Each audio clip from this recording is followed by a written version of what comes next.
Hello everyone, welcome to my channel, welcome to a new mini vlog.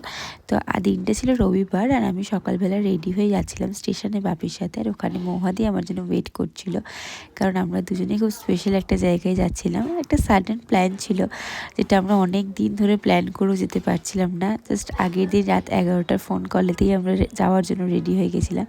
তো হ্যাঁ, আমরা গিয়েছিলাম নৈহাটির বড় মায়ের কাছে পুজো দিতে।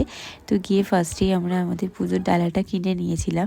আর এত দূর অবধি লাইন পড়েছিল কি আর বলি। তো যাই হোক, আমরা লাইনে দাঁড়িয়ে ওয়েটই করছিলাম। তো পাশেই দেখলাম যে একটা বেশ সুন্দর ঘাট মতো আছে গঙ্গার। তো আমরা ওখানে গিয়ে একটুখানি আশপাশটা দেখছিলাম। দুজনে যাইনি, কারণ দুজনে গেলে আবার লাইনটা থাকতো না। আর এখানে দেখো মায়ের ছবিগুলো কি সুন্দর না। আর ওখানে আরেকটাও মন্দির ছিল পাশে, নামটা আমি ভুলে গেছি।